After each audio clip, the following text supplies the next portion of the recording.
Look at this island. At first glance, it seems pretty ordinary. There's some buildings, roads, intersections. The island even has a name, Fiery Cross. What if I told you that just a couple of years ago, this island looked like this? There was nothing here. Not even the island itself, just a coral reef.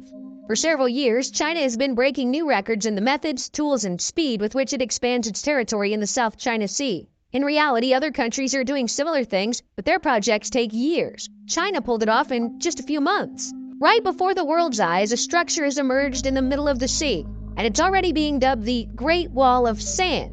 How did China manage this? I'm not sure. I need to get some coffee and check what I've got for you today.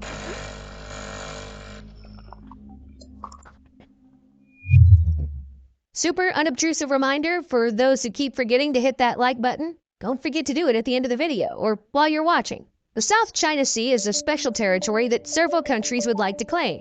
There are 6 of them in total: China, Taiwan, Vietnam, Malaysia, the Philippines, and Brunei. So China isn't the first to want to reclaim land in the sea. This is what the Malaysian Swallow Reef looks like. It's an artificial island located about 186 miles north of the city of Labuan. Originally, the reef was built for the Malaysian Navy, but later it was turned into a diving resort. Now, a lot of marine life inhabits its waters. Basically, it's a whole nature reserve where a military base used to be. Some islands in the South China Sea were also built and expanded by Vietnam. But all these projects pale in comparison to China's land reclamation efforts. The scale is just way too different. Let's just compare. We'll take the data from 2016. Vietnam created about 120 acres of land. Malaysia created 69 acres, the Philippines 14 acres, and Taiwan just over 7 acres. Compared to them, China's 3,200 acres of new land looks impressive. Of course, a lot of time has passed since this data was collected, and the artificial land area of these countries has probably increased, but no one can keep up with China. And by the way, don't think that the idea of artificial islands or even expanding territories this way is something new. The ancient Egyptians were building artificial islands, as were people in prehistoric Wales, Scotland, and Ireland. The same was done by the Aztecs, Micronesians, and many others. And despite all of China's achievements, the largest artificial island today is in the Netherlands. It's called Flevopolder, and it was created by draining 375 square miles of land using dikes, dams, and pumping out the water. Oh, and just so you know, Hong Kong International Airport is located on an artificial island too. It covers more than 8 square miles, making it the 2nd largest artificial island. So we're smoothly transitioning to a pretty obvious question. Why does China even need artificial islands? In principle, China's islands in the South China Sea already existed, but most of them were too small for any major construction. Many of these islands were actually coral reefs, which are useless, unless you're a fish, of course. As a result, China launched an effort to significantly expand the territories it already controls. The official reason for creating these islands was to improve the working and living conditions of people residing on the islands. It's assumed that with the new infrastructure, fishermen and merchant sailors will gain shelter, navigational aid, and better weather forecasting. It's true that neighboring countries don't agree with these reasons, but I won't get into the details. Politics is a tricky thing, so let's leave it to the channels that specialize in it. Instead, I'll tell you that China's problems with a shortage of land due to its large population are well known and have been for a long time. The amount of farmland per capita in China is about 40% less than the global average. Back in 2011, analysts pointed out that the country simply doesn't have enough land to grow crops, and so crops like soybeans have to be imported. So China's facing a space problem not only for the living, but also for the dead. As strange as it may sound, just 10 years ago, the forecasts were grim. Space is running out at 3,000 cemeteries in China, and soon there will simply be no place left to bury the dead. To give you an idea, 3,000 is the total number of cemeteries in the entire country. In the US, for example, there are 50,000 of them. To address the issue, the government offers incentives to those who opt for cremation instead of burial, and also promotes sea burials in every possible way. But that's a whole different story. The point is, China really needs land. Dead people don't need artificial islands, of course. They're for the living. And China's making them. The construction is concentrated around the Spratly Island chain, a group of small islands and underwater reefs lying close to the center of the South China Sea. On the 7 reefs where there's been the most activity, the Chinese managed to create 5 square miles of additional land. Given the scale, it's not surprising that the project got unofficially named the Great Wall of Sand. It's tough to figure out exactly what the new islands look like because getting close to them is nearly impossible. Among all the countries that have built islands in the South China Sea, only the Philippines lets outsiders in, and Malaysia too with its diving resort. Journalists won't get an invitation to these Chinese islands even if they try really hard. No entry allowed.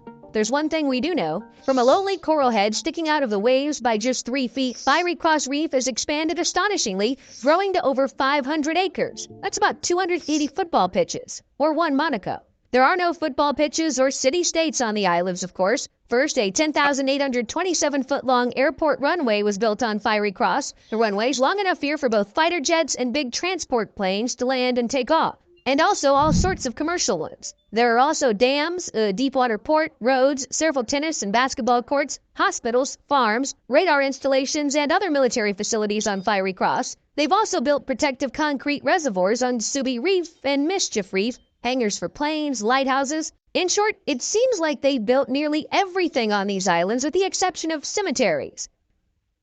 But before this could happen, the islands had to be created. The first signs of construction were noticed from a U.S. Navy P-8A Poseidon reconnaissance plane. On the plane, apart from the military, there was a CNN reporter. He was the one who saw the dozens of Chinese ships anchored near the future islands. Their crews worked around the clock for weeks, excavating sand and stones from the ocean floor. Sure, these weren't ordinary ships. They look like this. They're called dredgers and belong to the technical fleet. Usually these vessels are used for dredging work and extracting non-metallic construction materials. In general, that's exactly what they were doing.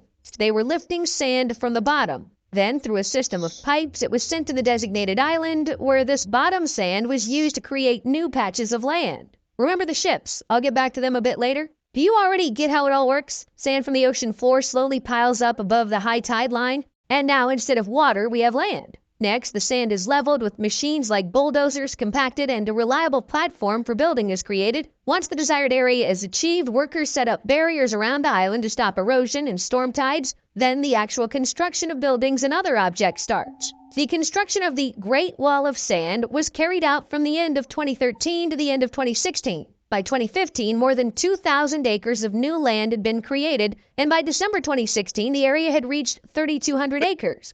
Now, a couple of words about the ships that extracted sand from the seabed. They combined two key dredging methods, excavation and suction. First, a spinning, cutting tool dislodges the sediment, and then it gets drawn into a pipe. The sand is drawn in by a pump capable of handling all types of soil, from sand and gravel to heavily compacted and hard materials like clay, soft rock, and even thin layers of solid rock. The pump directs the soil to other pumps and then through a floating pipeline to the shore, as was the case with the Chinese islands. Or if the soil isn't needed right away, it can be loaded onto a barge and then transported to where it's needed. These ships are used when you need to find useful minerals, build a port, create a reservoir, a body of water, or, well, build an island. It works just as well. It's known that China used hundreds of dredgers and barges, including the massive self-propelled dredger Tianjinghao. Built in 2009 in China, Tianjinghao is a 417-foot vessel and is regarded as the largest of its type in Asia. This ship alone transported 160,000 cubic feet of materials per hour, enough to fill almost 2 Olympic pools.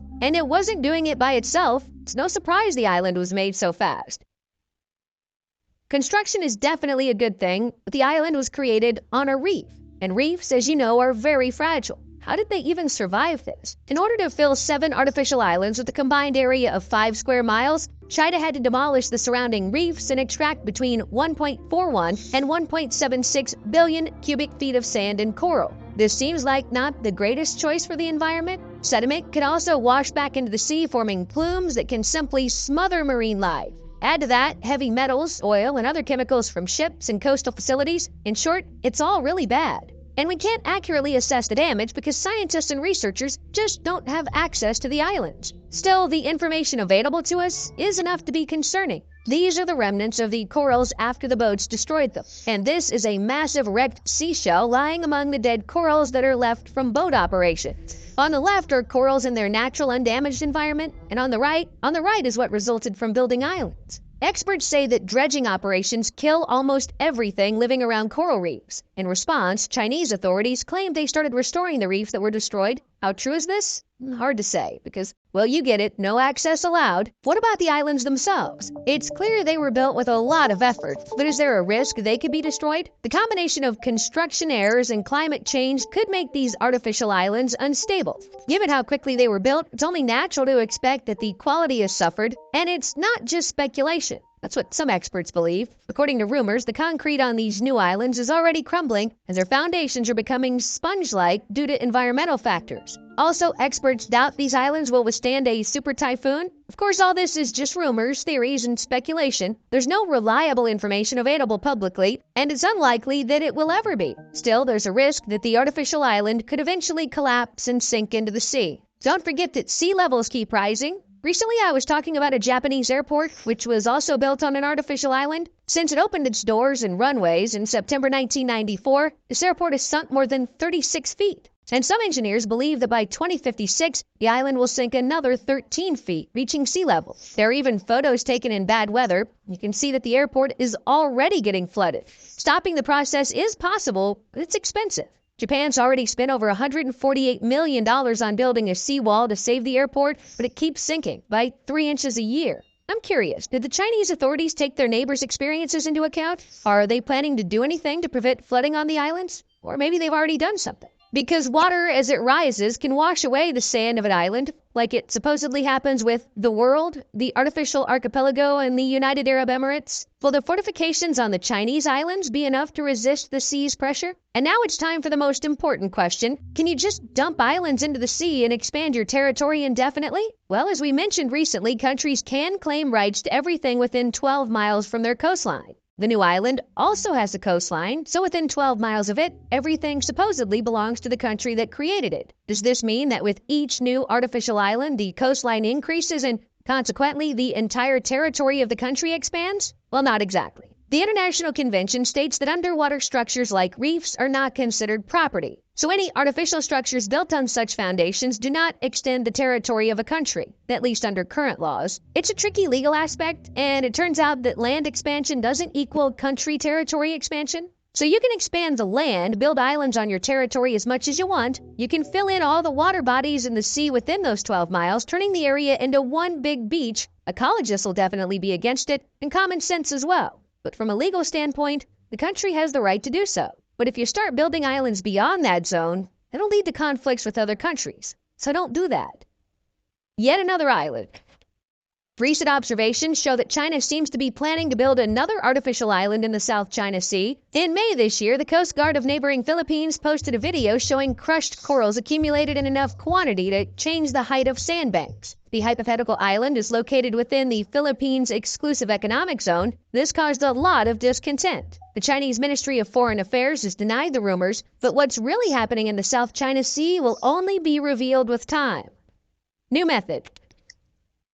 In the same May 2024, there was news that Chinese scientists developed a new method for building on soft coral sand. Now they're suggesting building large tunnels under each island. What do tunnels have to do with it? It was once thought that the soft coral sand in this region was simply unsuitable for underground construction, so it was believed that you couldn't dig anything in it. But the functions of artificial islands are growing. More staff are being placed on them, and the living spaces on the islands are starting to deplete. They want to make up for their shortage by building underground structures. Scientists suggest not just digging tunnels, but creating a proper living space underground.